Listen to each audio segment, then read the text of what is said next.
Welcome back to another live Wednesday night live show, League of Inches with Isaac. Very keen for this one.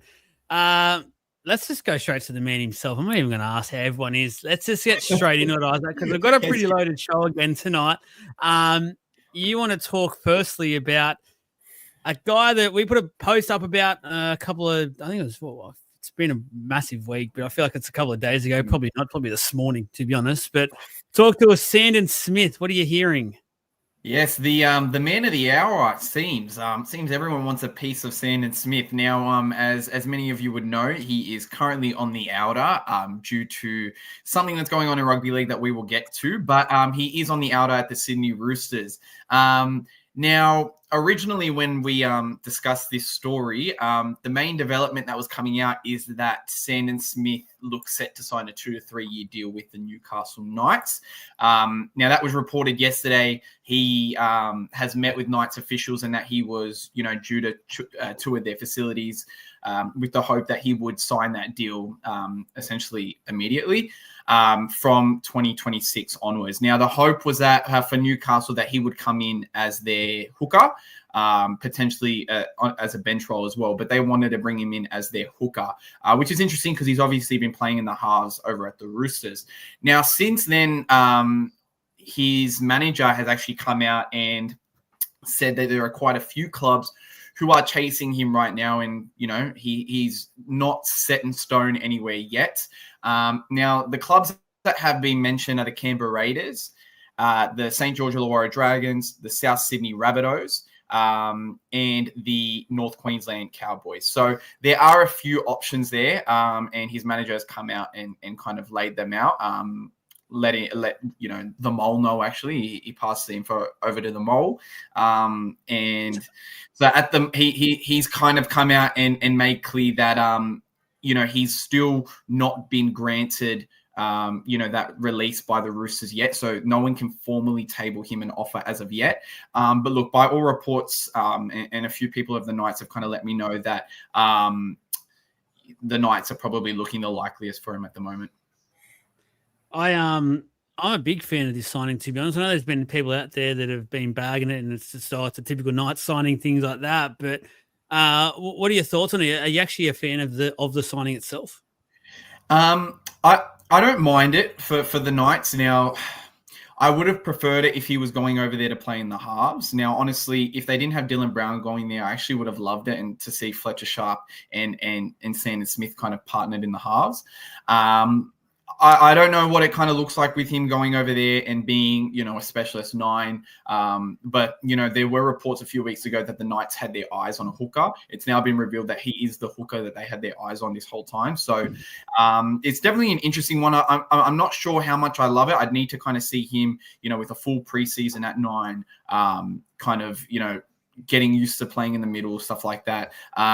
But if there is one guy that, the Knights kind of need at the moment, like, it's the attitude of a Sandon Smith. He's got that, the kind of the championship pedigree that the Roosters kind of, instill into players. I think that's something that the Knights could really use. So look, if they do land him, I'm a big fan of the signing, and with kind of the moves that the Knights are making, if they can bring him in, Trey Mooney in from the Raiders, they're building quite nicely for 2026. Yeah, I agree. And just shout out, we are going live tonight on Instagram as well. So get your comments in. We'll bring them up as we go. Any questions, things like that. Just shoot them in the comments. We've got people checking the Instagram version of the show as well. And we'll make sure the comments filter over there. So I'm on Sandon as well. I just want to say now that I actually really rate him as a player. And why I say that, and not just because of what he's done this year, but what I notice is there's been a couple of really big games over the last year and a half that he's really stood up in and been, if not the best player on the park, at least the top 3, which is what a lot of top name players haven't been able to do. So I actually really do like it. I look back at the Anzac game this year. He was on fire. I think we all remember just how good he was in that game. I think back to last year's final series, he was one of, if not the best player for the Roosters throughout that series, that finals campaign they were a part of. So I'm really keen to see how that developed. Ideally, I would have liked to see him in the halves alongside Dylan Brown as a 5'8". I continue to say he's not a halfback, and I hope the Knights start to swallow their pride a little bit. And even though he's on a lot of money, play him in his natural position. That's where they'll get the best out of him. And I think pairing him up with Sandon Smith in the halves next year would be a really good plan of attack for the Newcastle Knights. Now, the unfortunate thing there is, where do you put then Fletcher Sharp and where do you put Kalen Pong as your fullback? Fletcher Sharp, wherever he's played this year when he was fit, has starred. So it's very tough, because then your back line for the Knights is what? Best and Gagai in the centres, Young and Margie on the wings. It's actually looking pretty decent, that back line for the back seven, I should say, for the Knights next year. It's the balancing act for it, Isaac, is the big part there. Yeah, absolutely. And I think that and the way you framed it is absolutely it's correct. And I hate that Dylan Brown is going over there to play halfback. Now, he could come out and prove us all wrong, and I'd love to see it, but I think he's best played at 6. Now, something that, and this is more so speculation on my part, but I have heard that at the Knights, everyone is kind of under the impression that after his current contract expires, Kalen Ponga will not be at the club. So everyone knows that Kalen Ponga has come out and he said, I'm committed for the next 2 years. He was very specific by saying that the next 2 years he is committed to the club. Now, whether he's going to rugby, whether he's going to the Roosters, as has come out in the past, I don't know if Kalen Ponga is going to retire at night. Now, the Knights could have, in their negotiations, kind of tip this off to Sandon Smith and say, look, if you're our hooker for the next 2 years, Ponga's contract will expire, then you can come in as our 7. Dylan Brown shifts to 6, and then you put Fletcher Sharp out the back at 1. So there definitely is a world where that can happen. And if the rumors and reports are to be true that Kalen Ponga probably won't be a Knight in 2028, I think that actually works quite well. Can I give you a hypothetical? And I know there's a big topic we're going to get to still, and I know I'm very cautious of your time this week after taking you for almost a half an hour journey last week. Yeah, we had a good chat last week, so that's okay. Just one final one on this. Is there a hypothetical out there, and I'm very interested to hear what Knights fans have to say, if any of those are watching at the moment. If you're saying that to Kalen Ponga already, and we've all heard plenty of rumors are out there that he won't be at the club, and it's almost confirmed in a way because there's just that the noise is that loud. If you could get Sandon Smith and you can have Fletcher Sharp as your fullback long-term moving forward from as early as next year, would you perhaps say, let's go one more year and try and deliver something special with Ponga at the back or in that side, and then say to Ponga, look, after next year, we would love to free up your cap space. If you can offer yourself to elsewhere and get a decent deal, you're looking at rugby or something with the World Cup on coming up. Is that a realistic sort of option, do you reckon? Or do you reckon the Knights are pretty digging their heels in to keep Ponga there and for the duration of his contract? Because it's a lot of money. For him and Brown together, that's almost $3 million. Yeah. Well, to be fair, they had that opportunity this year and they doubled down on it and said, no, Ponga's staying for 2 years. He's not going anywhere, blah, blah, blah. Now, I think that they're really they're aware that there are a lot of moving parts for the Knights next year. And, there are people to come in and, they want Trey Mooney to come in. They're hoping to bring in Josh Hannay as the coach, or Blake Green, whoever they kind of get in. Because it sounds like Adam O'Brien is essentially done at the Knights from what I've been told. And I think that they really want to see how they perform next year, see how Dylan Brown goes in at halfback. Because if you kind of push this question to Kalen Ponga now, before Dylan Brown's even played halfback, it shows that you've kind of given up on the whole point of bringing Dylan Brown in as your halfback. So I think that they want to see what happens first over next year. If they make finals, I can't imagine that they're going to push very hard on Kalen Ponga leaving.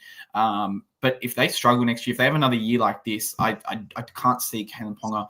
He definitely not staying after 2027. He could be gone by the end of 2026. Next one up, and we're going to start getting the Instagram comments come through as well, guys. That's Tanya, the producer in the background, getting it all done. So she is listening. So if you're on Instagram, make sure you get your questions in, or just comments in general, and Facebook and YouTube. You all know by now how it works, and that features you on the show. Let's go to the next part. Who would have thought we'd be talking about DCE still? But we are. Talk to us. Is he retiring at the end of the year? Yeah, wow. Yeah, it's funny on DC. I feel like we didn't speak about him that much for the last 15 years, bar a few big stories. And now we're talking about him at least once a month. But yeah, no, look, DCE's had a rough kind of few weeks playing footy, maybe a rough few months playing footy. He hasn't been looking like the DCE that we all know. And there have been reports that DCE could essentially just hang up the boots after this year. He's nearing 350 games. He's 36, 37 years old. Like he's not young by any means. And it's not looking overly, it's not looking good for him at the moment. Now, despite these reports, DCE's camp has come out and said he will not be retiring at the end of this year. He will play on next year. And that was through Ben Dobbin. He kind of came out, senior journalist. He came out. And he has said, he spoke to Daily Cherry Evans camp. And at this stage, that he is 100% staying in the NRL, at least for 2026. Now, as many would know, it looks like he would join the Roosters next year, and then be moving into a coaching job. I believe he'll be their halves coach moving forward. So he looks essentially done, dusted. He will be at the Roosters next year. It's believed that they have a verbal handshake at the moment, agreement, but nothing's been signed as of yet. So look, there is still the realm of possibility that the Roosters pull out, which it's probably looking like maybe the better idea right now with the way that their halves are kind of clicking, but perhaps out of respect for DCE and the verbal agreement, they decide to move forward with it. But it's looking most likely that he's going to the Roosters next year. It's also been noted that no other clubs are interested in DCE for next year. Hey, Isaac, do you know how much money or have a rough idea of any money? Absolutely. Nothing's come out in terms of money. I don't think that I can't imagine it's going to be a big wicket because due to what their salary cap's looking at right now. Yeah, so that's what I was kind of hoping for. So then the next question is, could he just go there and just be the halves coach next year, but do it from the resis if he's not on a big wicket? If he did go over there and did the fact that they're so adamant that he will be playing rugby league next year, that he will be playing on next year. I can't imagine that he's going to go over there with the intention of playing, in the reserve grade. And it's also reported that, a few people come out and said that in the Roosters, in the Roosters building, they believe they can get the best out of him in 2026. They think that they can bring back, the DCE of old. In front of Savala and Walker. And then can you just appease my mind a little bit here? Yep. Cooper Cronk is currently their halves coach. Have they sacked him to replace him with DCE, or has Cooper Cronk said, "No, I'm okay to sit out here. I don't want to do this anymore"?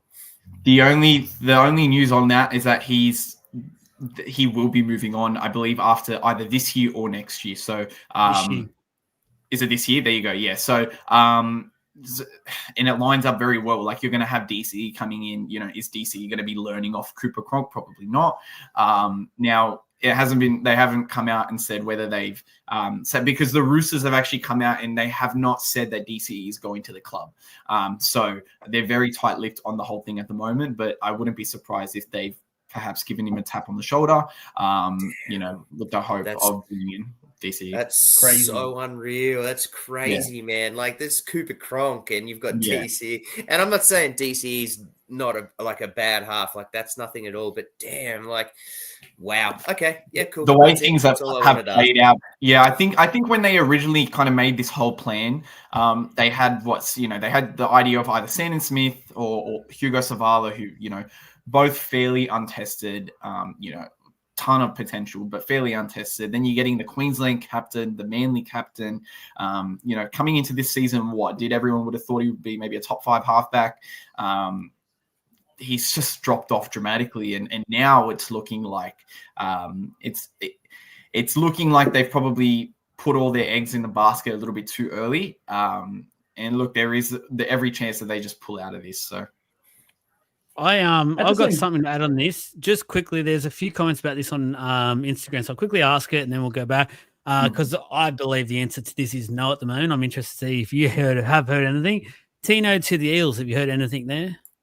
I have heard nothing on Tino to the Eels. I'm sorry, Parramatta fans. The latest that we've heard is potentially Melbourne, and then you got the Perth Bears, Dragons, and Bulldogs as well, who are all in the race for him. Well, And it's apparently the Titans Melbourne because Brandon Smith said so. Yes, and Melbourne's only because Brandon Smith had heard a whisper. He's doing his best at a journalistic attempt. If he goes to Melbourne, we might need to hire him at zero tackle because he's doing a good job. But yeah, look, the only teams that I'm hearing right now, Melbourne from Brandon Smith, and then you've got Dragons, Bulldogs, and the Perth Bears. I also read somewhere that the Titans actually have ratchet clauses every year for his contract at the Titans at the moment. Do you know anything about that? Because apparently soon or in the next few years, he'll be earning close to like that 1.5 already. Yeah.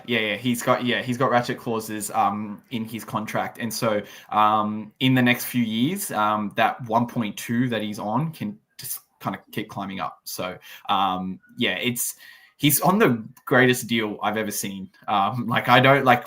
Maybe close to you've got Dylan Brown, who's obviously signed on a 10-year deal of $14 million, but it's definitely up there. He can leave whenever he wants. He keeps getting more money.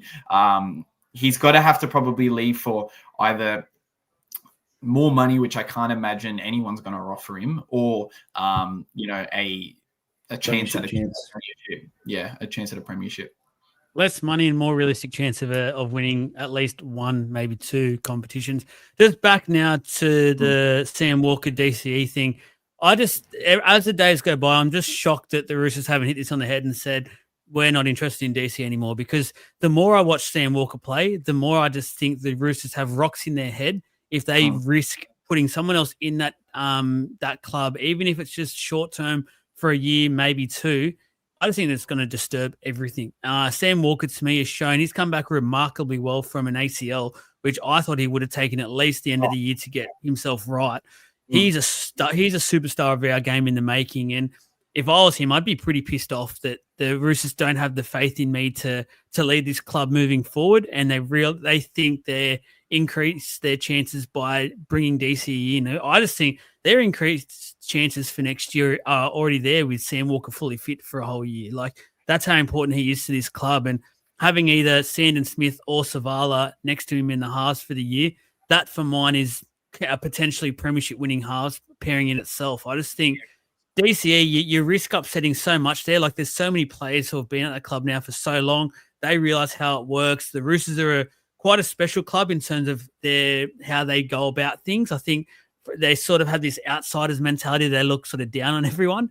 And that's just from what they've built in a way. So I just find it super interesting that they're even still entertaining this. Like, DCE's form this year has been incredibly poor. And I also think the way this whole thing has been handled, I think there's people inside his camp that I'd actually question, do they have the best thing for DCE at the front of their mind? Because a lot of question marks for mine is around how he's handled this whole thing from right at the start, where he went on national TV, didn't even tell teammates yet, didn't even tell the club yet what he was doing, and then just broadcast it to millions of people what he was doing, and basically stuck his finger up at the whole club plus fans and said, I'm going. Like, I just feel like it's been a horrendous year for him.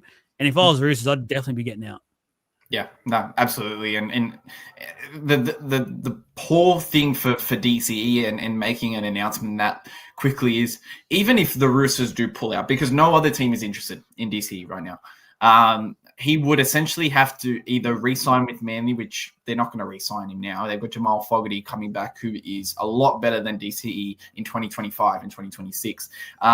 What, does he just retire at the end of the year? Does he get a hero's, goodbye? Like, he's really tainted that legacy now in Manly. So I can't imagine that he's going to get the send-off that he wants. And you look at someone like Chad Townsend, who's obviously gotten a lot of love from the NRL community in his retirement. But, he said it himself when he was kind of, letting the boys know at the Roosters that he'd be leaving. He goes, look, I've been here for like 2 minutes. Like, there's no highlights of him there. And that's essentially what's going to happen with DCE. Like, he's going to go there and he's not going to get the hero's goodbye that he would have gotten in Manly. And if he doesn't go to Roosters, he's not going to get it in Manly anyways, because it's ruined now. So you got to I feel for him, because he has jumped the gun. Really, like, he jumped it. Like, when did we first start talking about this? April, May, round 4. Yeah. Like, there you go. Like, I just and look, unfortunately, I think that DCE forgot that father time is a thing in sport. And, you can decline very, very quickly in rugby league. Like Chad Townsend, I was just saying, a couple of years ago, he was the most important piece at the Cowboys. And now, he's in Resi. So, it's a shame for him. And I'm really interested to see what happens with him at the Roosters. Before we let you go, there's a quick one about Nelson Asafa-Solomona. If in fact they do release him so that they can sign Tino, have you heard anything about where Nelson has gone, apart from the obvious? I think it's R360 it's called or something. Yeah, it'd be R360, Rugby 360. Yeah, if he left, he'd probably be heading over to the new rugby competition. Now that competition's not come to fruition yet. It doesn't exist yet. They do have a few hurdles that they need to kind of bypass until they can become an official league. But I'd if they do, I'd bet money that he ends up there, because they will offer him a massive wicket. They've got money over there to spend. So if Tino was actually to go to Melbourne, Nelson would have to probably leave. Which I think every Storm fan and his dog would say yes to. So that help pack his bags and off he goes if it meant Tino is rocking your club. And we're saying that so brutally. And look, I'm happy to send him off, but he's been such a good person for our club, and I don't want to discredit that. He's been really good. He's provided a lot of entertainment. He's a good fella, but it's we're a little bit over it. And it's Tino, man. Like, you're not arguing with that, and it would just be a fairy tale to have him come back and finish his career with us. I just think would be great. Yeah, absolutely. Isaac, mate, we will stick to the time this week. Thank you very much for jumping on, having a chat to us about two of the very big pieces of news so far this week, and giving us a bit more of an insider view on things. As always, let us know if anything else happens throughout the week. But until next week, we will see you next week. Yeah. I will see you guys next week. Thank you guys for having me, and hopefully we get some big stories next week. Go and fix up your Dodo internet. Go and get on Telstra. Tell Zero Tackle to start paying you more. Thank you very much, brother. We will see you next week. Alrighty, let's get into next part of the show. I'm going to chat about the state of play at the moment. I want to talk about this whole, it's all died down a bit, but this blockers and the field goal sort of thing, what I think's gone and been missed in this discussion from everyone. Everyone's talking about the diving and things like that. I actually want to talk about more so what's this mean for the future of actually setting up for field goals and what it's effectively going to be, because the way I'm envisioning it now, the NRL wants it to virtually be this open corridor where you'll know before that play happens, before that play the ball happens, that this team is going for a field goal, and there is virtually no way possible for you to fake it or try and set up a little play where it can be hidden in a way. What are our thoughts around all of this at the moment? Are we happy with the way this is going? Jake, I'll throw to you first when it comes to this whole field goal fiasco, it feels like. Yeah, no, I'm not happy with it at all. I mean, I think with every rule change, this is kind of probably maybe a big take, but with every rule change, I feel like the NRL brings in every year, we get further away from rugby league. Like the game that we grew up watching and the game that what it is I feel like every rule change that comes in mid-year, end of year, I don't care. It just feels like we're getting further and further from rugby league every single time. Blockers have always been a part of the game. As long as they are not actively moving to get in the way of a player, which has always been the rule, there should be nothing wrong with players standing there. For in-play kicks, for field goals, there's no difference, because let's say that you might have been set up for a field goal and he wanted to change his mind and put up a bomb, for example. Well, your blocker's just doing the same job they were doing. They aren't changing what they were doing. They're doing the exact same role. So why is it any different? It's an in-play kick. There should be no difference. And I think that, you're right in the sense that it's going towards an area where we're going to have players who are standing in like in a position to get the ball off the hooker, for example. They're going to have to like cower down or move out of the in this specific example that you're talking about with Leota and Harry Grant and that side of things. I still think Leota just, if he didn't take a step into him, I think Leota, as much as Harry Grant played it, I'm not going to go into detail on that, but I still think Leota stepped into him, and I'll say that. But I just think that if somebody is standing still in the future, if a player is standing still, they're going to get penalized if like a Harry Grant, for example, runs into them, and that's not fair. They shouldn't be penalized for being in a position where they can't move out of the way. Yeah, no, 100%. Just quickly for those on Instagram, sending through a few of the off-topic questions, keep them coming. We'll star them like we do on this show. We'll get to it throughout the show or towards the end. So just stick around and get those questions in, or get your comments in as we go. We'll feature them live on air. Trav, what are your thoughts? So I went back to the start of 2024. Well, I just did a simple Google search. When did the blocker rule come in? It came in from at the start of 2024, and Graham Annesley came through and did a whole big video and put a whole heap together. And what Leota did then is exactly what is in the example that Annesley sent to all the clubs and to the entire league and to all the fans about what this rule is going to be. You cannot simply just go and stand in front of the kicker and then move to the side. Now, as slight as he is, he moved. So it's as simple as that. So the rule is that's what it is. So now he according to the rule, there is a position for him to actually stand. So he can just stand there. But as long as he doesn't move, or as long as that position doesn't impede the runner from getting to a straight line to the kicker, then there's no problems. Now, what if Moses had just stood still, and then Grant goes and does his act, which we all know he did, and does his act, then it comes down to the ref's interpretation of whether Leota is actually in front. And I think sometimes that's going to get called no. Leota's just standing there. You need to get around him. And if you had have gone to the left, you probably would have got to his right foot and put an effort to him. But if you go right, well, that's now the longer track. So, and then that becomes an interpretation. And then we'll all be arguing around, oh, the ref did an interpretation and blah, blah, blah. And do you think this or not? Right. So, but according to Annesley, that example of what Leota did is exactly what's in the video of it. And one of the examples is Ponga kicking for goal and two runners sitting in front of him. They run straight line. So as soon as Ponga gets the ball, they start to run straight lines. And that's pretty much the exact same angle, because they're also placed themselves on the left foot of Ponga. So Ponga's a left footer, Cleary's a right footer. So Leota's placed himself there. Now, the other point that I want to say is that we all know Grant acted. I don't think that's the point. And we get it. But at the end of the day, the rule is the blocker is there. And if he moves, it becomes impeding the runner. Now, Grant sold it and did a bloody good job at doing it and the call got made. The point I want to make is that there are a lot of people saying it's the fourth tackle, and Cleary even said this. It's the fourth tackle. He's gone to make a play for the ball. He's going to be the next hit up. Well, that hit up gets negated because, in my opinion, because the ball just went straight past him. So as soon as that happens, the ball goes straight past him. You're now not a fourth tackle hit up. That's it. The game's over. That play is dead.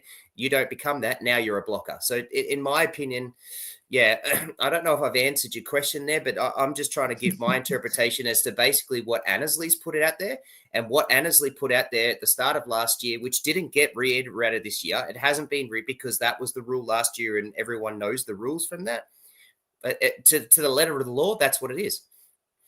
That's where I'm sort of saying, though, I don't get it, and I don't think it's quite right, because in my opinion, that wasn't even the last tackle. That was the fourth. Technically, he could have made a hit up. We don't know if it could have been an extremely late call, and Cleary said, give me the ball, I'm going for it. Leota, in his mind, was going to originally, he did the wrong thing. He shouldn't have done that baby step that he did. That's where he stuffed up. But I just don't think it's right to basically what the NRL want at the moment is this open passageway where, first of all, and I've watched it a number of times now, majority of the Storm players, and it's happened every single field goal, the defensive sides are offside every single time. Like no word of a doubt every time.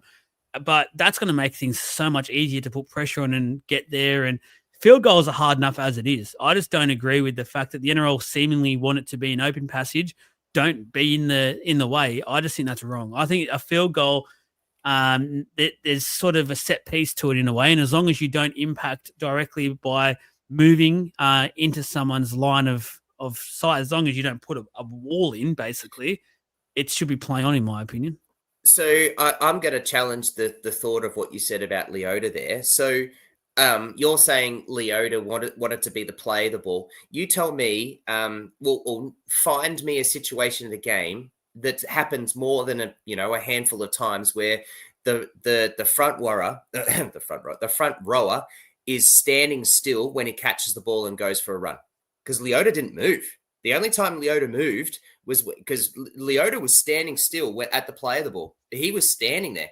And then he moved when Harry Grant came to him. So Leota was never going to be the hit up. He was just there. Like, it was a fake bullshit hit up. He was never going to be that hit up. There is no way on a fourth tackle 10 meters away or 20 meters away from the goal line that he's just going to stand there and wait for the ball to come and then go for a run. So I challenge that rubbish. I don't think that's and I think Cleary was playing that, and I think that's garbage. He was never going to be a hit up. Now, he did move, but it's pretty simple. Like, I think, in my opinion, if Leota had just stood still and he was just there, I'd have been fine for Harry Grant not to have been caught a penalty. I would have been fine. I have 100%. If Leota was just standing there and did not move at all, I would have been fine for it. And I'm a Storm fan and I'm fine with it. But the second he moved to his left, that stops. And it doesn't matter what Grant and how he acts. That's up to him. Now, if Leota stands still and then he acts like that and then the penalty doesn't get called, now he looks even stupider. Then it becomes that other side of the argument. Yeah, I'm fully with you there, Trav, to be completely honest with you. I think that Leota, while, again, we both just said it, Harry Grant played at that 100,000%. He's tried to, he's played for the penalty, of course, right? But the fact is that as a blocker, Leota wasn't doing anything wrong until he took the step.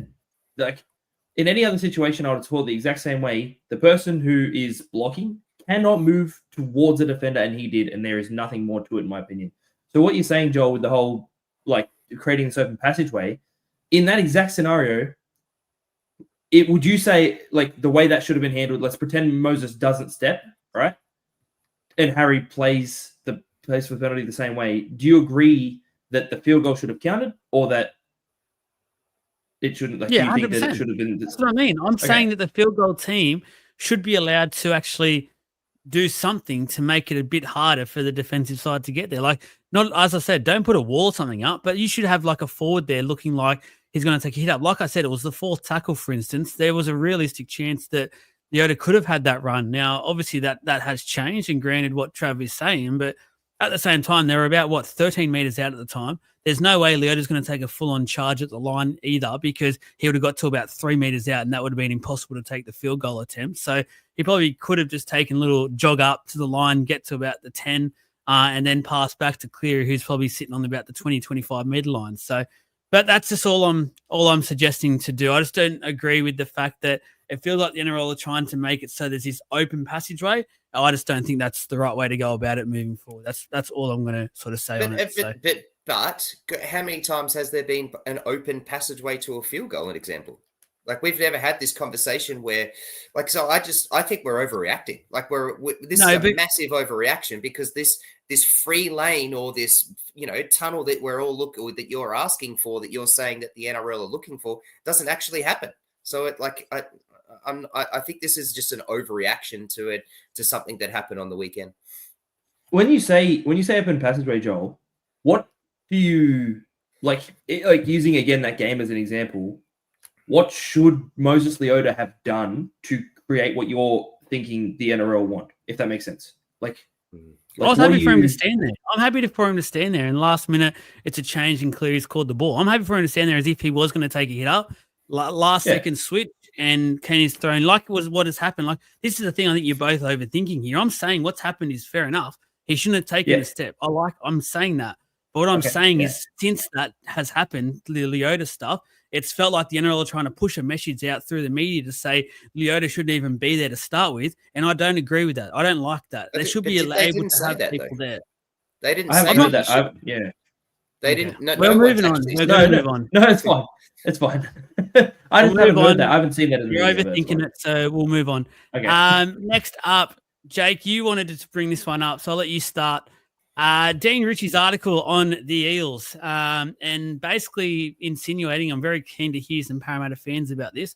Their revival is fake. All this talk up the media are doing basically for the Eels, and I think this is more directed at maybe media reports and things like that. It's all a bit fake, nowhere near the revival that they think so far. Yeah, so I read through the article, and for anyone who's not got Code Sports and can't, access it or whatever, actually, I had it sent to me, so I don't have it either. But I read through it anyway. Basically, what he's trying to say is, it's all well and good that everyone's saying that we're having this revival and things like that. But he's also said that at the current standpoint, I think we're in 14th, and he also talked about how, in the last 2 seasons, Mitchell Moses has played 8 and then 10 games. And again, the Tigers should be less than us and that they're ahead of us and that we lost to the Rabbitohs and things along those lines. So he's basically saying, in his way, he's saying, we're not winning games and that that this whole, under Jason Riles, we're looking incredible kind of thing that the media is currently pushing and stuff like that. He's just said, it's absolute bullcrap, which I don't agree with. There were some points in there that I made that I will talk about really quickly, but I don't agree with his overall stance. I think that it's clear that he didn't do, from what I could see, any breaking the season in half, for example. If you look at the first season compared to the second half of the season, when the changes he's made and the strategies he's put in place, you'd be able to see a clear difference in points differential and in wins. You'd actually see that, given our win rate over time in the back end of the season, we've looked a lot better than in the front. He also talked about how we can't finish off games, which I actually agree with, to be honest with you. So it's a bit of I've got mixed feelings about the report. My main 2 sort of takeaways, the first thing he said was Parramatta Eels need to become less reliant on wins with Mitchell Moses in the team, out of the team. We need to become less reliant on the one sole player, which, to be honest with you, I completely agree with. We need to be a team that can win games with or without him on the field. But actually, we've won not a similar amount of games, but when we've had Dean Hawkins and Joe Ash, we've actually won, I think, 2 or 3 of the games, and we've only won about 6 or 7 games. So to be honest with you, we've, it's not been all Mitchell Moses, but that's even worse that we can't win with or without him at the moment. The last thing, I'll move on, but the last thing I was going to say that I did agree with on his point was he said we got sort of out enthused by the Rabbitohs, and he said something along the lines of the forward pack.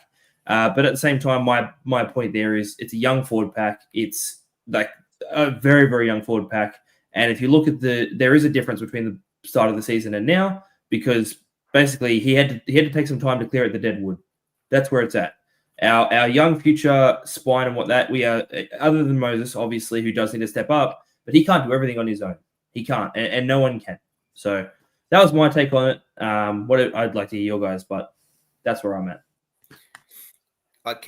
Joel, can I just jump in quickly? So the article was written by Dean Ritchie, and I'm not normally a Dean Ritchie fan, and quite often I don't like what he writes, but I actually thought this was a really well-written article, and I thought he had some really good evidence. And as good journalists will write, they will put what they need to put to make their argument look good. Basically, he's talking about you guys, or the Parra, not you guys, sorry, my bad. Parramatta being NRL cellar dwellers. And how can there be a revival when they've only won a third of their games, right? So last year they won 7 games. This year they're currently winning 7 games with 3 to go. So and he goes through talking about a whole heap of things, and has given and gave a little bit of credit to Parra in terms of Riles, and that but that he's come in talking about culture, come in and talking about game style, come in and talked about act and behavior, and that sort of stuff, and has made some really big changes around that. But he is saying, you know, Parra has got one of the biggest fan bases. You've got the most money. You've got a $70 million center of excellence. You've got one of the better junior programs going around. And yet this is what you have consistently put up, other than your grand final appearance a couple of years ago. I just thought I'd give that a little bit more, because I'm not sure the message was. I think Jake spoke about some of the points that he wanted to argue instead of around just the crust of the argument. So I thought I just might say that quickly before, and then you go, Joel. Just on a couple of the points you made there that he's mentioned. First of all, the juniors. I think majority of Parra fans will agree when Brad Arthur there was in the back part of his career, especially there, he basically negated all the juniors.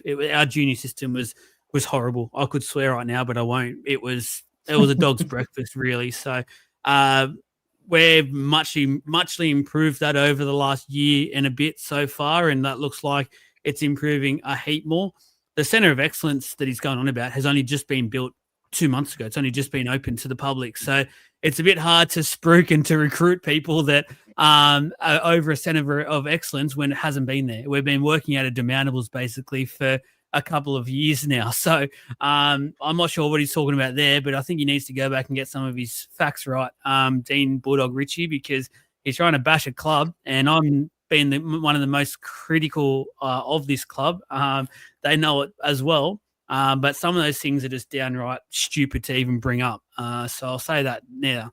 The rest of it, though, like, I agree with him in terms of it hasn't been an improvement this year. I don't think anyone's tried to say it has been, especially when you talk about wins and losses. It's been a frustrating year because we're, once again, as Parra fans, we're talking 2022 was the grand final year, and it's been basically horrible ever since. And it's been a very tough period to be a supporter, because we felt like from 2023 should have been the year we held that trophy up, and we didn't get to do it. So that's unfortunate. But at the same time, we've got to, and Josh mentioned it a bit earlier, and it was sort of along the lines of, we've got a very inexperienced spine at the moment, and it's going to take some time. And that's why I keep saying, and people have different opinions on it, and that's fine. I don't think going into next year with Joash as our main six is the answer.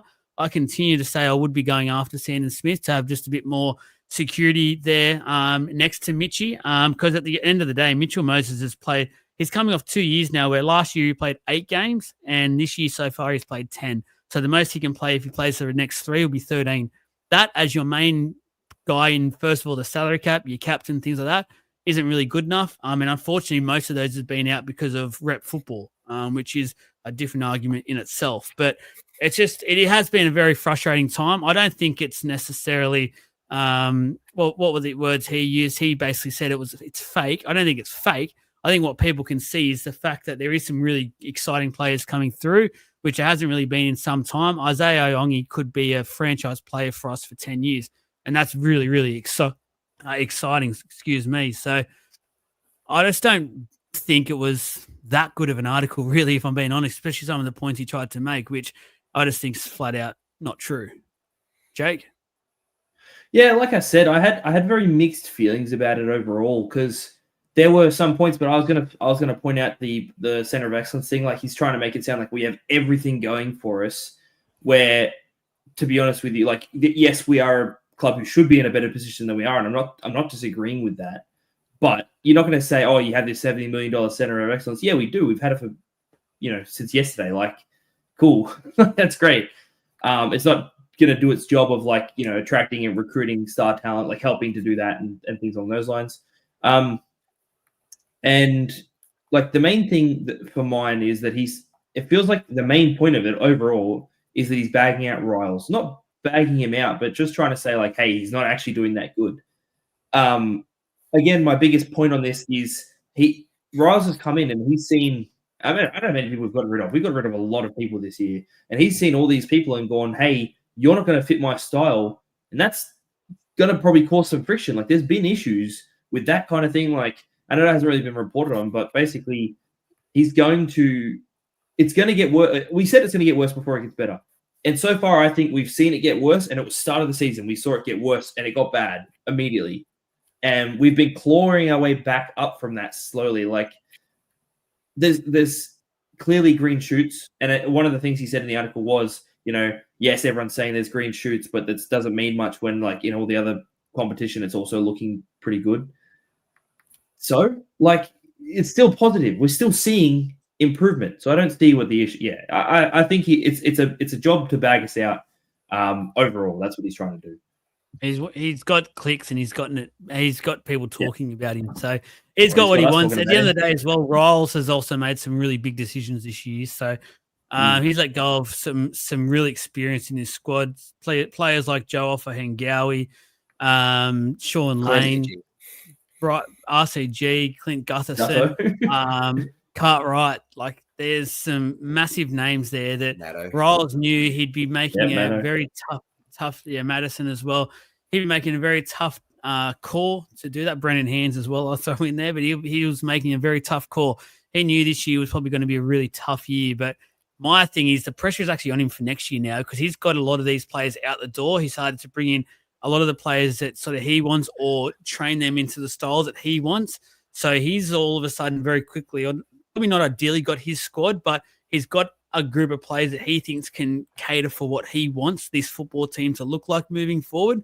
So straight away next year, there is some pressure on him. And I think supporters will be the same, that there is an expectation to be a fringe top 8 side there next year. And anything less than that won't be acceptable. So as a club, they're desperate for some finals football.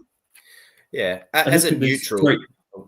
Sorry, Trav, just quickly. I really like Josh's comment. Like the comparison there of winning 7 games last year with like 30-year-old experienced players is not the same as doing it with a bunch of really young players and young forwards, young halves, and then obviously Moses being out for most of the season. Like, I think that is something as well that needs to be looked into, but continue. Sorry.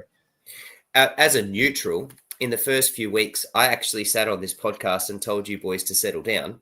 What did you expect? Like, this is have a look at what Riles did.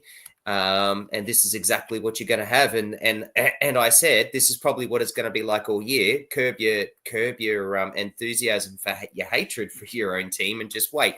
And to a very big surprise, the last probably third of this year, you guys have been fantastic. Now, whilst results haven't gone your way in all of them, that win against the Broncos, I think, is season defining and is a really, really good justification around what's actually happened. Because if you look at the list that they played against the Broncos, there's no way they should have won that game. And to be fair, there's probably 4 or 5 guys that are not in your best 13. So that played that game, yet you got to win it in Brisbane. Then you look the week after and what you did to the Storm and scared the absolute hell out of the Purple Army. With pretty much the same team. So there is absolute positives that you guys got to have. And a few weeks ago, Joel, I even said that, mathematically, positively, you were in the run for finals for what you have. Now you're out of it. But I think there's a lot to be commended for. I think Riles has unearthed some studs. Like, the way that you've got out of Jack Williams and what he's done is a freak. And you did a really good piece on him today, Joel, that people should go read. It's only a really short paragraph, but it's a really nice read as a best buy. He was fantastic. I think Katoga, or is it Katoga? Katoa? You'd say Katonga, but it's either way. Katonga. Sorry, I think he's a gun. I think he's a future gun out on the edge there, and I really like what he's done. So it's just a couple of guys that have gone through there and done what they've had to do, and played and developed really well. Do I think Riles has done a good job? I think he has. Do I think he's made some big monumental mistakes? I definitely think he has made some monumental mistakes, but that comes from a first-year coach, and I want to link him down to, and I want to put a little bit of comparison to this, and this is probably a silly call, and okay, I'll take the heat for it, but I actually think what he's done this year is better than what Serraldo did in his first year, and I'm really keen to see what happens, because we know what the Bulldogs did 2 years and have done 2 years since that first year of Serraldo. That is a big call, but I like it. Yep, no, I definitely agree there. Let's move on, because Cam Serraldo said some interesting stuff in his presser last week. Mentioned segue. basically he wasn't happy about some of his players, how they sort of build into the game, the fact that they're pushing through basically and not fit and not doing everything that's required of them, and it's showing out on the field. Now, I was expecting to get to Tuesday. I was really looking forward to yesterday's team list because I was thinking we're going to see what he's about here. We're going to see some changes, and we're going to see Serrato basically make his first huge slap in the face, basically, to this playing group for a while, and it was basically the same. So I'm not really sure what he meant by what he said on the weekend. I felt like he was starting to go somewhere, and now he's sort of, in a way, gone back on what he said. I'm interested to know what you boys think, because I don't know if maybe I'm overthinking it, but who knows? Trav, what are your thoughts around what Serrato said and what his reaction has been in the team list? I think it's just a bit of what's the saying? Smoke and Mirrors. yeah, I think that's basically what he's just done, isn't it? I think he just deflected basically on the weekend for a pretty poor performance. And he's deflected off that and tried to find excuses. And his excuses is that his team's not settled and not healthy and not training was one of his points. And we talked about this on the Sunday night review show, Joel. And my opinion's the same. Like sorry, it's not the same. It's very different because I had liked what he said. I was really happy that he went out there and said, I'm not liking the way we're playing. We're carrying injuries. We're carrying people at training. People aren't training. And then he goes and names the same team. And we called out on the Sunday show around Galvin and that his hand just looks busted, and yet he's been picked and he's picked again. So like it just doesn't make sense to me. And I think it's literally just a deflection, a smoke and mirrors. And yeah, I also don't think he's looked at the team list for the Storm, because there's no way I'm picking Rinakama and Tuala to match up against bloody Xavier Coates. So I just don't reckon I don't reckon he's done anything. I just, yeah, I'm a bit surprised and I'm a bit disappointed. If I was a Bulldogs fan, I'd be asking some questions. After you just got belted and then you're going to go put the same team in front, name it the same, Carraz back at fullback. Like, what are you doing? Jake? I didn't hear the interview. So in terms of like knowing exactly what he said, I don't have that. But based on what you guys have said, yeah, I think that sounds like a bit of a cop-out, to be completely honest with you. Like they got sort of, they got touched up a bit. And yeah, I think it's easy to come out and go, we've got people that are playing through injuries and stuff like that. Well, then why did you play Connor Tracy after coming back from like the thing that happened to him immediately? Like as soon as you had the opportunity, could have given him an extra week. Like I have heard that Satili Tupanua is going to come in for Josh Curran this week. Cool. I've heard that, but what's one change? Like you said, Joel, if it's going to come out and say like, yeah, well, so I mean, like it's one change. Like you're going to come out and you're going to say like we have all these people who've been playing through injuries and it's just not good enough and stuff like that. But also, why are they being allowed to play through these things? Like, don't they have the Bulldogs don't have a medical team that should be making sure that they're 100% cleared and fully fit to play? Like, are the Bulldogs players going, nah, I feel all right. I'm sure I'll be fine, and they're busted, and they're just going out and playing. So, like, it's just such a cop out. That's all I've got for it. It's a cop out, and it's a little bit embarrassing to me to have to go, we have people playing through injuries and stuff like that. Well, you know what? Other teams in the comp have people that are out for injuries and they're playing their reserve grade players or whatever, and they're still winning. So deal with it. Trav, you got a reply.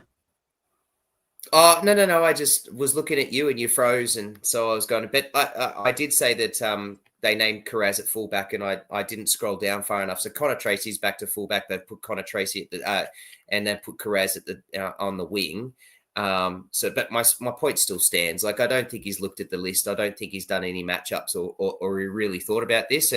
But I think he was quite cryptic with what he said too, because he didn't actually call any players out. He didn't say anything about anyone. He didn't carry anything. We just know that this is where it's at. And I love what you just said about Satili Tupanua, because the article that I read, I think it was yesterday, that he's going to come in for Josh Curran because Josh Curran's form hasn't been great. Well, actually, if you look through your list, There's a whole heap of them that's form's not great. So why is Josh Curran your scapegoat? Scapegoat. Yeah, not too sure. Absolutely not too sure. But anyway, let's move on. I reckon it just basically comes down to the fact that, and I hate to bring it up one more time, but as the coach, you changed a winning spine and you've done 2 major shocks to the system, and that impacts a team a hell of a lot. So you've almost done this to yourself. Sorry, Ciro, did you see the conversation on NRL 360 about that? Which one? They've had a few. No. It seems to be. It was a couple of days ago. It was yesterday. It was yesterday's one. It was really good. And what they were saying, they were not very nice. And they spoke about it like the conversation around, the Lockie Galvin hype, and that he was the best teenager to ever don the NRL boots, and who was the one that said that? Gus Gould. And so now you've got all this chat about that, and since round 20, they've gone 3 wins, 2 losses. But before that, they were 9 wins, 1 loss before they signed Galvin. So you sign Galvin, you're 9 wins, 1 loss. Then Galvin comes straight in. It was a really good piece, and might be something we could talk about next week. But I'm just saying it because you just literally tried to talk about it. And change a winning formula.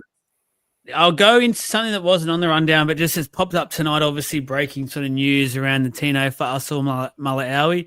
Apparently has pledged his allegiance to Australia for now, is the key 2 words there. Thank the Lord. So it's apparently for this upcoming tour.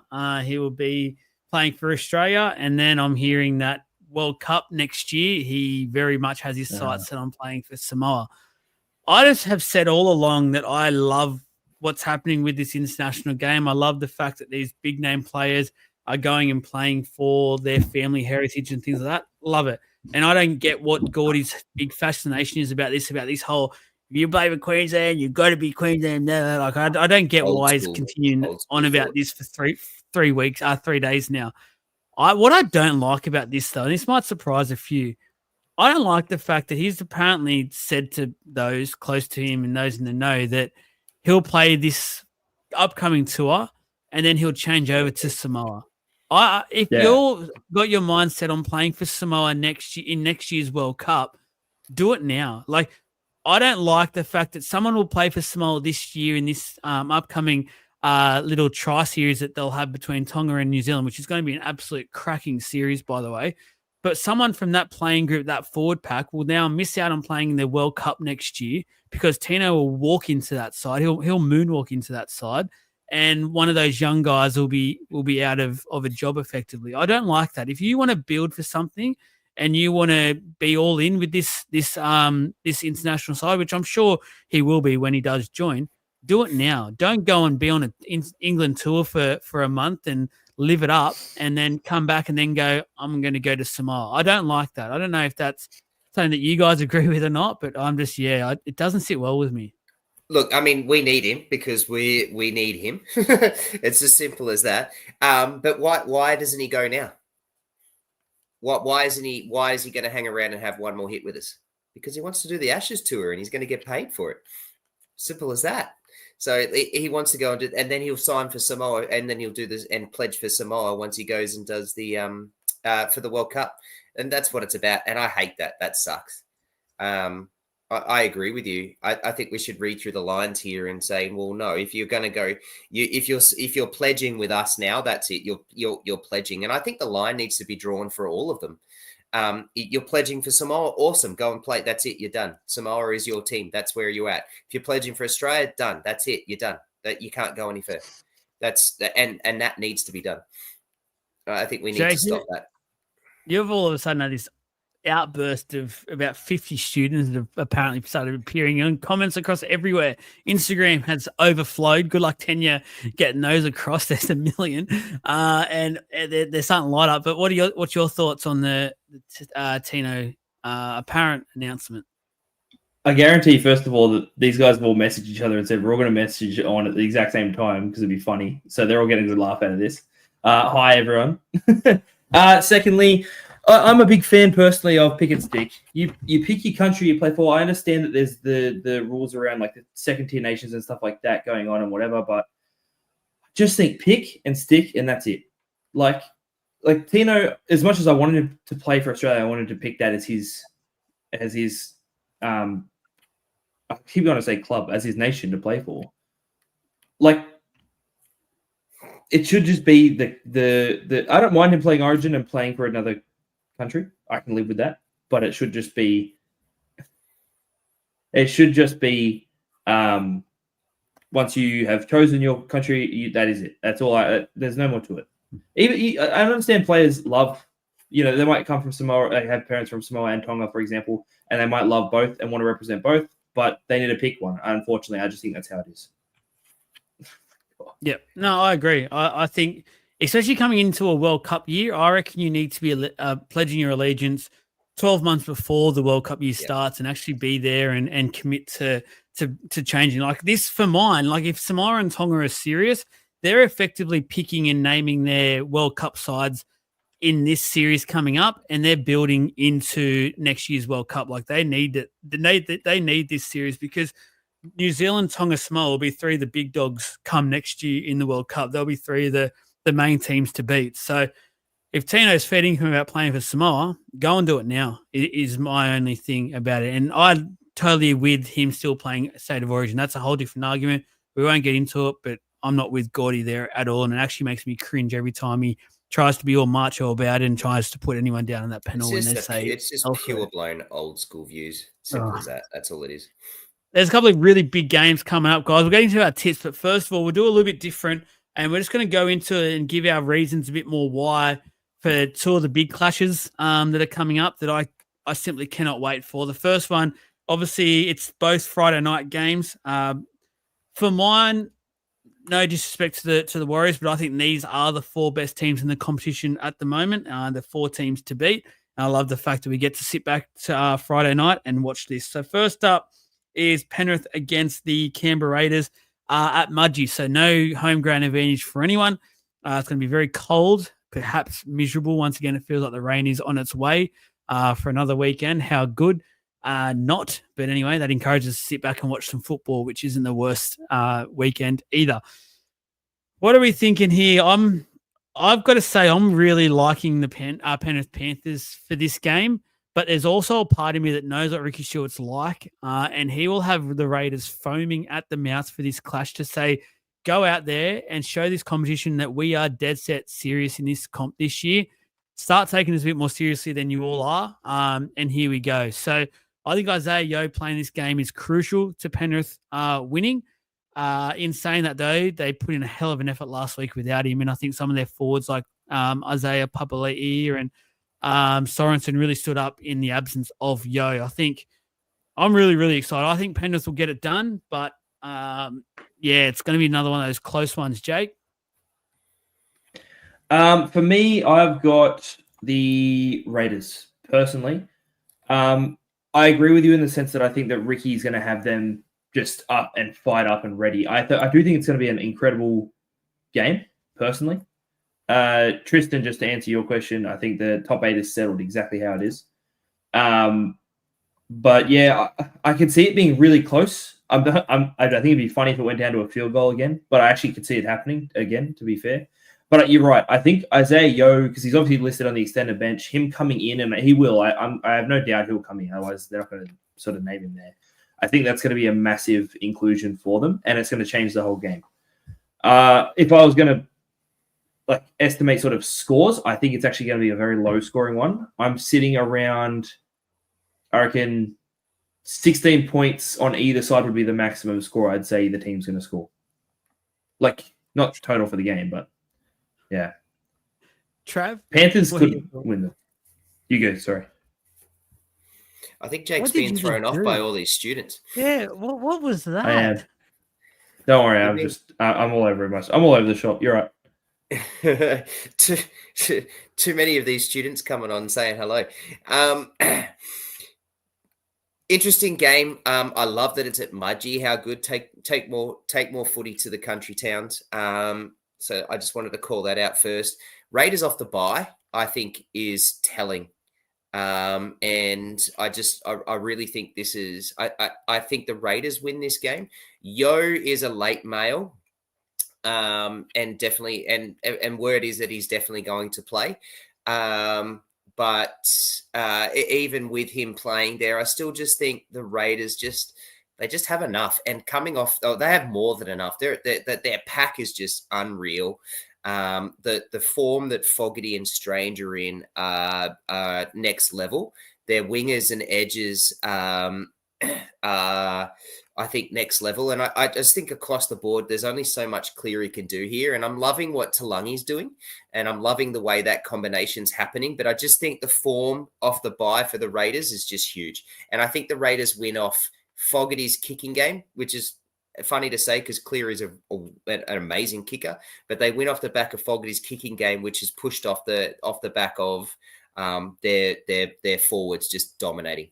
And I think that's where it's going to be. And I use the word dominating really truthfully here. I think they dominate. I think Tarpany, Horsburgh, Papali, I think they dominate the Penrith forwards this week.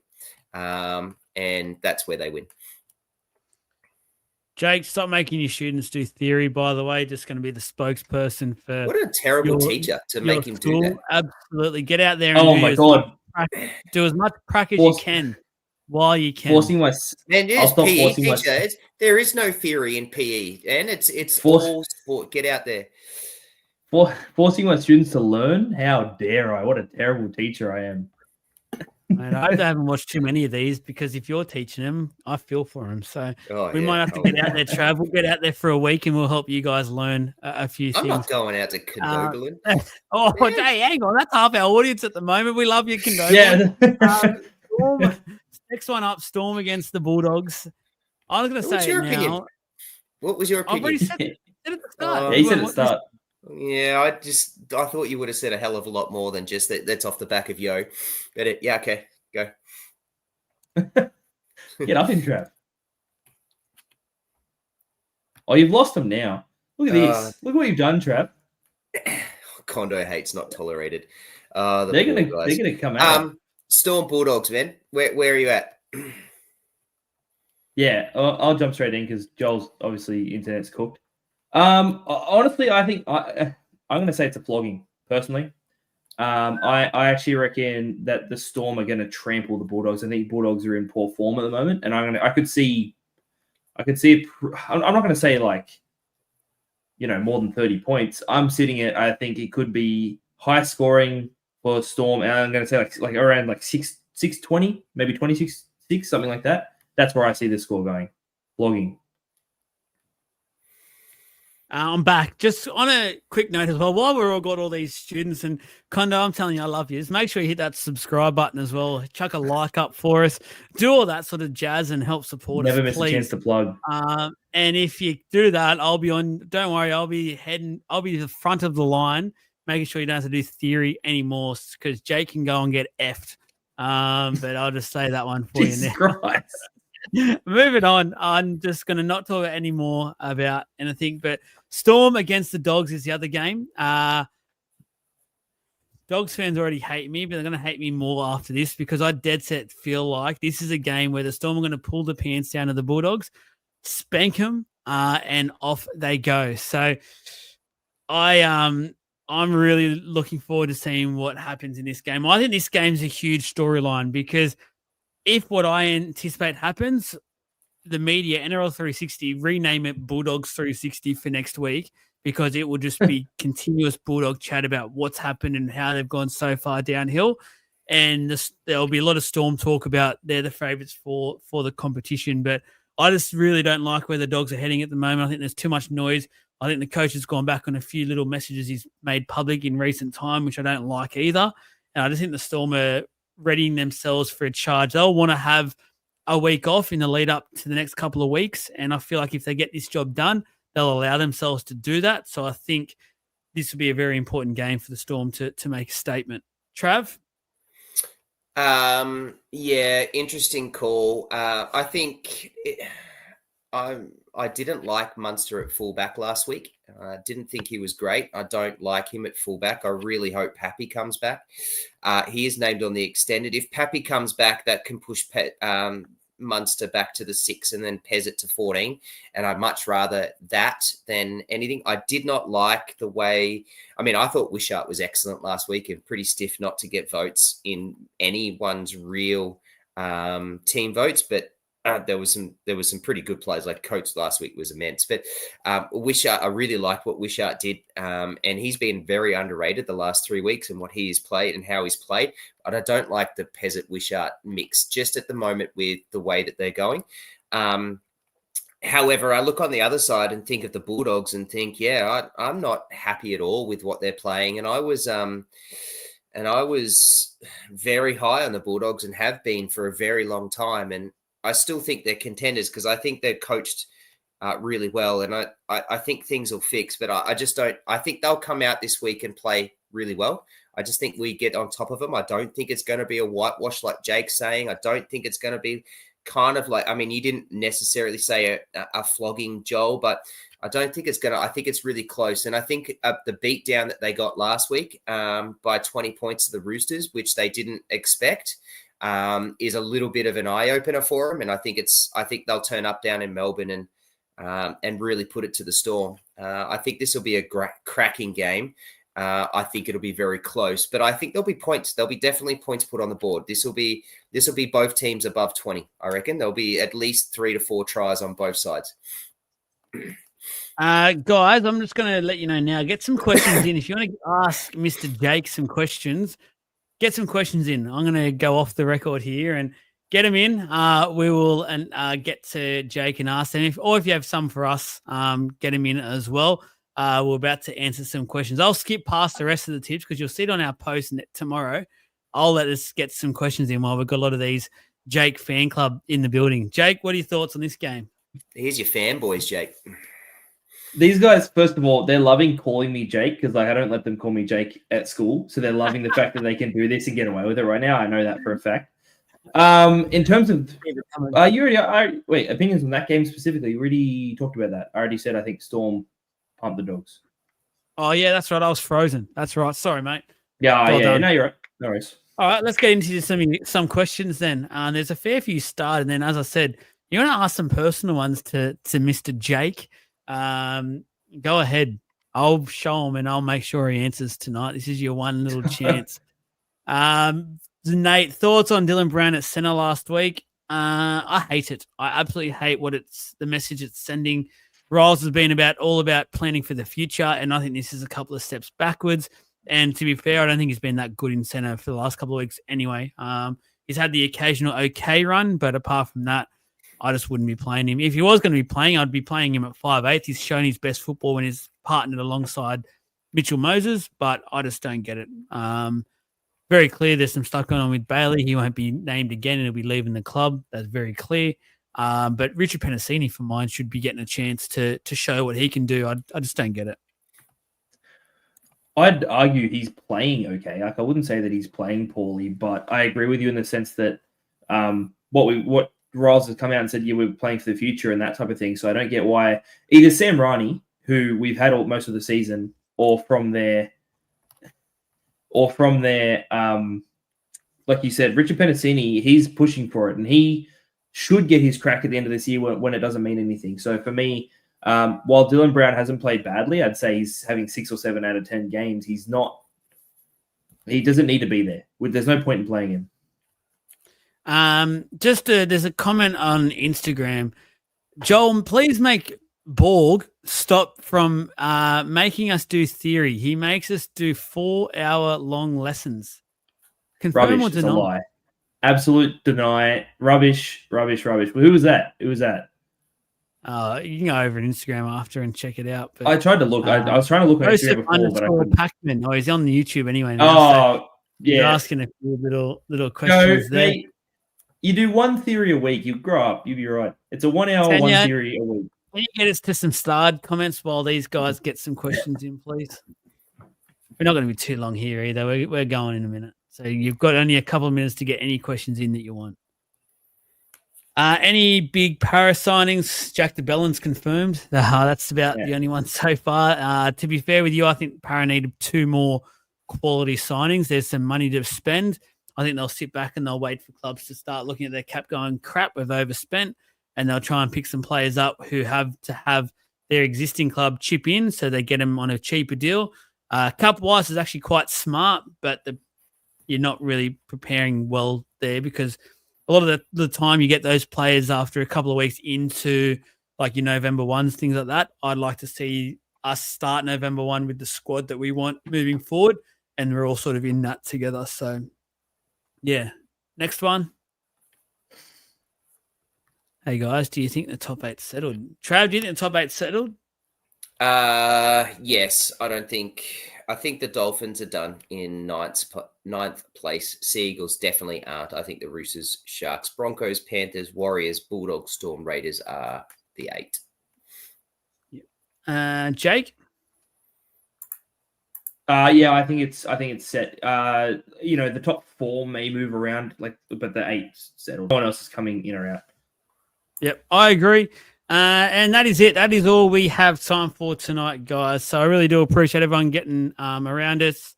Really good episode. Thank you once again to Isaac. Thank you to the Instagram watchers as well. We'll try and do the Instagram a bit more now moving forward. It seems to be pretty popular, and there's a few watchers at all times. So I really do appreciate that. Thank you all. And yeah, we will talk to you next week. We've got the Sunday review show, and then we've got the Super Coach next week. I'm really excited about that finals game that they've got. We've already started looking at teams and things like that. So, yeah, we will see you all next week. And Jake, stop with the theory lessons, please.